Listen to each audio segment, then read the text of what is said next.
Ramiro, buen día, ¿cómo estás?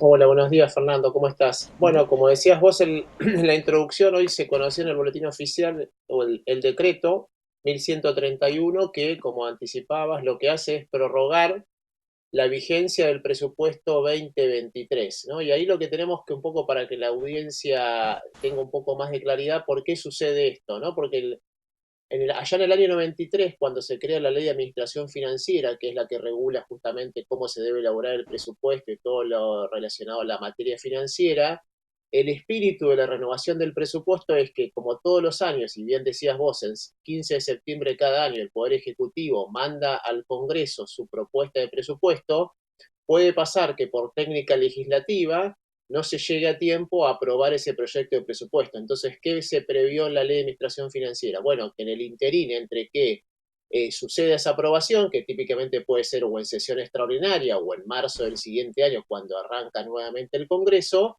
como el Estado tiene que seguir funcionando y cada dependencia administrativa tiene su crédito presupuestario, no tendrían, digamos, manera de funcionar porque no tendrían autorizado gastos. Es algo parecido a lo que vemos que típicamente pasa en Estados Unidos cuando aparece esa famosa amenaza de shutdown o de cierre de algunas Ujú. dependencias, justamente porque como el Tesoro, en ese caso de Estados Unidos, no tiene dinero y no tiene fondos para asignarle a esas agencias, bueno, ahí sí, efectivamente se ha llegado hace 3 años atrás a un cierre temporario. Bueno, acá para que no suceda eso, se recurre a la prórroga del presupuesto. Eso pasó, digamos, por ejemplo, durante nuestra gestión en el año 2020, obviamente porque el Congreso no pudo funcionar en el contexto de la pandemia con normalidad y entonces se prorrogó ese presupuesto. En el año 2023, en el contexto de las elecciones, no se aprueba el presupuesto y por lo tanto se prorroga esa vigencia. Y ahora nuevamente, por primera vez, te dirían, en la historia de la Ley de Administración Financiera, en los últimos 30 años, en 2 años consecutivos, cosa que nunca había pasado, se prorroga el presupuesto. Ahora, ¿qué Y efecto además inmediato? también, Ramiro, sin ninguna emergencia de por medio, digamos, no fue una situación electoral, tampoco, bueno, un caso especial como fue el de la pandemia que obviamente impactó sobre el funcionamiento del Congreso. En este caso se presentó el proyecto a tiempo, se presentó también con gran pompa, con gran ruido, con el presidente de la Nación en persona yendo a llevar el proyecto y diciendo que iba a ser vital para el funcionamiento de la Argentina. La verdad hay algunas cosas que se van leyendo de aquel 15 de septiembre, incluso hasta ninguneando a algunos opositores, diciéndole ahora van a entender lo que es un presupuesto. Bueno, nada de eso va a ocurrir. Nada de eso va a ocurrir y lo más, si querés, grave es que vos arrancás con un presupuesto que recordemos, como el presupuesto está expresado en millones de pesos, vos pensá que en el medio tuviste una inflación acumulada de casi Claro. 350%, o sea que cuando apenas arranques a gastar, digamos, con lo que te autoriza ese presupuesto 2023, en menos de 2 o 3 meses ya te vas a quedar, obviamente, sin crédito presupuestario por el mero efecto del aumento en la inflación y entonces ahí van a aparecer los decretos del jefe de gabinete reasignando las partidas presupuestarias, como decías vos en la introducción, con total discrecionalidad y haciendo una distribución de los gastos y de los recursos totalmente arbitraria, fuera de lo que es, digamos, un diálogo consensuado dentro del Congreso, donde intervienen legisladores de las distintas provincias y entonces se tratan de balancear los intereses tanto de la nación como de las provincias. Y recordemos también, Fernando, que el gobierno, y esto hay que ver si estuvo o no consensuado, el gobierno en este momento dice estar negociando un nuevo programa con el FMI. Normalmente en los programas con el Fondo Monetario, uno de los requisitos, como justamente el fondo pone mucho énfasis en la situación fiscal de cada país, Claro. uno de los requisitos es que el gobierno tenga aprobado por el Congreso un presupuesto, porque eso de alguna manera garantiza que hay cierto grado de institucionalidad y que todas las, si querés, fuerzas políticas están representadas. Eso, de hecho, Claro. es uno de los requisitos que pone el fondo cuando otorga préstamos de gran cuantía, lo que se llama programas de acceso excepcional, que es justamente el que tiene, digamos, la Argentina, que uno de los requisitos que te pone es lo que se llama que el programa tenga ownership o propiedad. Quiere decir que todas las fuerzas políticas del país Ujú. respalden, ¿no? Ese programa económico, Claro, y obviamente. además también lo viene repitiendo Ramiro muy específicamente en cada pronunciamiento, en cada staff report, en cada informe del staff del fondo, el tema de que la necesidad de que el plan económico tenga apoyo político, ¿no? Que no sea simplemente el plan de un gobierno, sino que tenga continuidad en el tiempo. Si ni siquiera hay ley de presupuesto, va a ser complejo que el plan tenga algún grado de apoyo político. Sí, por eso, digamos, seguramente algo, digamos, se debe estar conversando con las autoridades del Estado en fondo, porque no es algo, Ujú. obviamente, que sea de su agrado. Bueno, veremos, digamos, cuando conozcamos los principales términos y condiciones. Pero sí, la verdad que la medida, digamos, en este momento sorprende, porque de hecho, si vos lo ves desde un punto de vista práctico, el Claro. gobierno, digamos, al tener ese superávit fiscal que logró en 2024, tenía margen presupuestario como para, bueno, seguir negociando eventualmente o en sesiones extraordinarias que finalmente no lo decidió el gobierno, pero sí en marzo, cuando arrancaban las sesiones, podía en ese momento, bueno, ir y negociar, digamos, finalmente una ley de presupuesto como corresponde, ¿no? Ujú. Bien, en los hechos, en lo concreto, toda esta discrecionalidad que va a tener Milei y que va a tener Caputo para mover el presupuesto, ¿dónde crees que se va a reflejar más concretamente? El primer punto, me imagino, en lo que hacen la relación con provincias, ¿no? Digo, allí, si durante 2024 les recortó todo, ahora directamente las provincias van a tener que suplicar para recibir lo más básico, porque se va a hacer todo en base a números de 2023, o sea, en base a números de la prehistoria.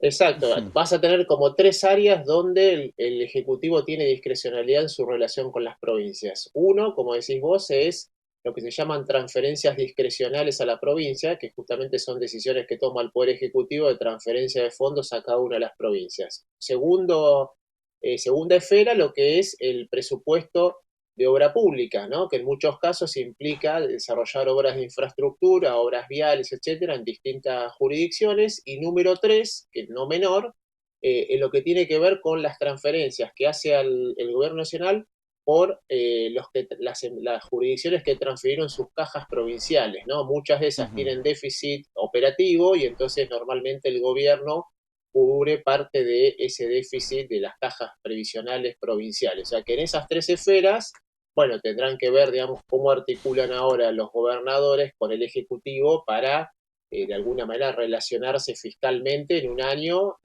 bueno, que obviamente al ser un año de elecciones va a estar un poco contaminado por lo que suceda de cara a las elecciones de medio término, ¿no? Bien, ahora, con lo cual la discrecionalidad que se daba en otros gobiernos que sí tenían intenciones de financiar en mayor o menor medida a las provincias en virtud del calendario electoral, digo, en este caso se podría dar lo contrario, digamos, se podría dar la situación de que el gobierno pueda, entre comillas, asfixiar a algún gobernador negándole fondos al extremo en virtud de lo que vaya pasando en este 2025 electoral. Me imagino el tema del desdoblamiento de elecciones, donde cada provincia va a tener su calendario. Digamos, en este caso, las manos libres por parte del gobierno van a ser al 100%, es decir, van a ser realmente en la lapicera de Caputo, va a estar la discrecionalidad para gastar como quiera. Bueno, evidentemente es así, Fernando. Lo que uno presupone es que durante 2025 el gobierno va a también requerir otras leyes del Congreso y Ujú. serán instancias, digamos, de negociación donde verá qué intereses, digamos, tiene el gobierno y a cambio, bueno, esa discrecionalidad que se guardó desde el lado Ujú. fiscal lo utilice para eventualmente, digamos, negociar con los gobernadores más fondos, ¿no? Es una situación, digamos, bastante atípica y excepcional, de nuevo, porque es la primera vez, digamos, en la historia fiscal argentina que tenemos un presupuesto prorrogado por 2 años en términos consecutivos y eso de alguna manera es algo justamente, digamos, no normal o excepcional. Otra cosa que también, revisando el boletín oficial, digamos, para la audiencia es algo que va a tener, si quieres, efecto concreto, así que está bien mencionarlo, que es a partir de la semana que viene, el gobierno empezó, digamos, a desandar el camino de Recordá que el precio de los combustibles tiene dos componentes. Por un lado, el precio que aumentan las petroleras, ¿no? Que últimamente está más o menos en torno al crawling peg del 2%, y otra parte que venía muy demorada, que es el impuesto a los combustibles líquidos, que es un impuesto que fija, es un monto en pesos, digamos, en función del litro de nafta. Eso se congeló en los últimos 3 meses y hoy se publicó en el boletín oficial que a partir de la semana que viene va a aumentar alrededor de 10 pesos con 70 por litro de nafta de las distintas variedades, y en febrero va a venir otro aumento similar. O sea que en ambos casos estamos hablando de un aumento en el precio del surtidor de alrededor del 1%, tanto en enero como en febrero, ¿no? Y eso obviamente también para el Estado, ¿por qué hace eso? Porque es un impuesto que recauda bastante. La recaudación, recordemos que ya ahora el gobierno no tiene más el impuesto país, con lo cual tiene que empezar a buscar otras fuentes de ingresos para compensar la baja de esos casi 7 billones de pesos que significó el impuesto país en 2024. ¿Qué va a pasar, Ramiro, con la deuda a partir de esta discrecionalidad que tiene el gobierno para manejar las cuentas públicas? ¿Va a tener también mayor libertad para tomar deuda, ya sea con el propio Fondo Monetario en el marco de un programa, o salir a tomar deuda del mercado si lo consigue? Bueno, ahí tenés dos diferencias y es muy relevante la pregunta. Por el lado de operaciones de endeudamiento en moneda nacional, o sea, en pesos, ahí obviamente tenés un límite global de endeudamiento que está fijado en billones de pesos, que va a quedar de nuevo desfasado por el efecto de la inflación. Ahí también va a haber, digamos, aumentos en esa partida discrecionalmente, pero se supone que el gobierno, si, digamos, mantiene el superávit fiscal, en términos netos no debería tomar más deuda en moneda doméstica. Ahora, por el lado de los dólares, recordemos que ahí rige una ley que se trabajó justamente en nuestra gestión, que es la ley de fortalecimiento de la deuda pública, que lo que exige es que justamente en la ley de presupuesto de cada año se tenga que explicitar qué porcentaje del monto de la deuda el gobierno va a emitir en moneda extranjera y con legislación extranjera. Al mismo tiempo, ese es el artículo 1. En el artículo 2 lo que se dispone es que cualquier programa del fondo, ya sea uno nuevo o la ampliación de un existente, requiere una ley expresa al gobierno, con lo cual esos dos requisitos, si el gobierno quiere tomar deuda en moneda extranjera en el exterior, por ejemplo, y tratar de ensayar, por ejemplo, un reacceso a los mercados, o como viene diciendo el gobierno, aprobar un nuevo programa con el fondo, eso por ley, digamos, tiene que pasar sí o sí por el Congreso. O sea que ahí, digamos, no hay, si querés de alguna manera, escapatoria, sí en los, pero no en los dólares. Sí, en lo que hace emisión de bonos, por ejemplo. Allí, digamos, al no haber establecido, prefijado el Congreso cuánto se puede emitir, el gobierno, si consigue volver al mercado, puede emitir lo que quiere, en el monto que quiere, en base a las normas de la Ley de Administración Financiera, me imagino, pero quiero decir, sin ninguna clase de presupuesto fijado para el año. Ahí se va a poder emitir lo que el gobierno le parezca. Claro, ahí en lo que es, digamos, moneda local, en pesos, lo que hace el presupuesto es te fija un monto global que vos lo tenés que distribuir en 7 plazos de emisión distintos, Claro. de los plazos más cortos hasta los plazos más largos, siempre hablando en pesos. Ujú. Ahora te va a quedar esa autorización global de endeudamiento, pongamos 10 billones de pesos, que obviamente no te va a alcanzar, como es de 2 años atrás, para cubrir quizás los vencimientos de los próximos 3 meses. Entonces lo que va a tener que hacer el gobierno es ir sacando posteriores decretos, ampliando ese monto global de endeudamiento, porque si no, no va a poder renovar la propia deuda que va venciendo. Bien, y con la deuda en dólares, digo, se habla mucho de que puede salir un préstamo repo, se habla también el gobierno de que si sigue bajando el riesgo país puede volver a la emisión de un bono, cosa que no ocurre hace bastante tiempo. En ese caso, ¿lo beneficiaría no tener ley de presupuesto? Bueno, ahí entramos en una zona, si querés, Ujú. peligrosa, porque estaría perfeccionando una operación de crédito público, que es tomar deuda, sin tener la autorización especial que requiere el Congreso, ¿no? Que Ujú. dijimos que hay una ley específica, aparte de la ley de administración financiera, que fija que tiene que estar previsto en el presupuesto cuánto vas a emitir en dólares y en moneda extranjera. O sea, podría hacerlo perdón, en dólares, pero en el ámbito local, pero no podría hacerlo con legislación extranjera, porque Claro. acordate que cuando vos emitís deuda con legislación extranjera, lo que hace se llama prorrogar jurisdicción, o sea que sometés al gobierno nacional a la jurisdicción de un Estado extranjero, básicamente la ley de Nueva York o la ley inglesa. Y eso requiere, digamos, una ley específica que te autorice a hacer esa prórroga de jurisdicción. Bien, y además digo, aunque no esté previsto en una ley de presupuesto, está claro que los compromisos en dólares de la Argentina para 2025, dando por sentado que el acuerdo con el Fondo Monetario se va a renovar, los compromisos son muy importantes. Los compromisos en dólares son alrededor de 8.500 millones de dólares, más o menos distribuidos en partes iguales el 9 de enero próximo, que eso ya el gobierno, si te fijas en la evolución de las reservas, ya alrededor de principio de octubre ya giró la parte de intereses al exterior para garantizar el pago a los tenedores internacionales, y desde el 25 de noviembre hasta el viernes pasado el gobierno compró cerca de 5.600 millones de dólares al Banco Central para cubrir el pago que o sea, los montos que le faltaba del 9 de enero y ya prefinanciar, si querés, los intereses de 9 de julio. O sea que en realidad lo que le queda cubrir al gobierno con los bonistas en el 2025 es alrededor de 1.800 millones de dólares del capital de 9 de julio. Después lo otro que te queda en dólares son básicamente el propio FMI, que es el pago de intereses, que veremos si se reprograma o no, más toda la deuda con los organismos internacionales, o sea, todos los programas de préstamos que tiene la Argentina con el BID, con el Banco Mundial, etcétera, que esos son casi 9.500 millones de dólares.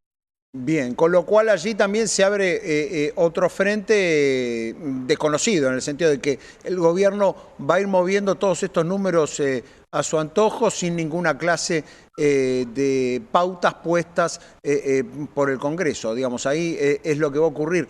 En este marco de los compromisos que tiene la Argentina, ¿cómo estás viendo el tema del refuerzo de las reservas? El otro día el Banco Central, en su documento de fin de año, en su documento de objetivos para 2025, dijo que bueno, que va a ser, las reservas se van a reforzar ya sea con un acuerdo con el Fondo Monetario o bien mediante la salida al mercado. ¿Cómo crees que se van a dar esos dos factores? ¿Se pueden dar los dos juntos, los dos a la vez, para reforzar las reservas y salir de esta situación de reservas negativas? Bueno, recordemos que estamos cerrando 2024 con un nivel de reservas negativas de aproximadamente 7.500 millones de dólares, o sea que el Banco Central, digamos, tendría que hacer un esfuerzo significativo, primero, si querés, en el ámbito más natural donde eso podría suceder, que es en el mercado de cambios, como comprador del mercado de divisas, y si eso no alcanza para fortalecer las reservas, bueno, ahí el gobierno plantea o la opción de tomar deuda, que te diría eso quizás es un plan más para segundo semestre de 2025, o el propio programa con el FMI, que hay que ver si, por un lado, o tiene fondos netos nuevos, quiere decir que te aumentás la exposición con el fondo, los 44.000 millones de dólares que le debemos actualmente, el fondo aumenta su exposición o no, o con el mismo tamaño del préstamo, lo que puede hacer el fondo es desembolsarte al inicio del programa más fondos y luego vos le repagás anticipadamente. Entonces depende de eso, digamos, cómo se arme el programa con el fondo, puede darte el mismo resultado. Yo creo que ahí, si querés, la clave en esa negociación con el fondo va a estar, y seguramente los veo bastante duros a los técnicos del staff, con la continuidad o no del dólar blend, ¿no? Porque recordá que en este año el dólar blend le costó al tesoro perdón, mejor dicho, al Banco Central casi 12.000 millones de dólares. Esos son dólares que se deberían haber liquidado en el mercado de cambio y por lo tanto el Banco Central los podría haber adquirido, pero el gobierno decidió darles plena disponibilidad a los exportadores, por lo cual en 2025, bueno, habrá que ver si se mantiene ese mecanismo o, como pide el fondo, ese mecanismo se cancela y entonces vamos a otro tipo de régimen cambiario más normal.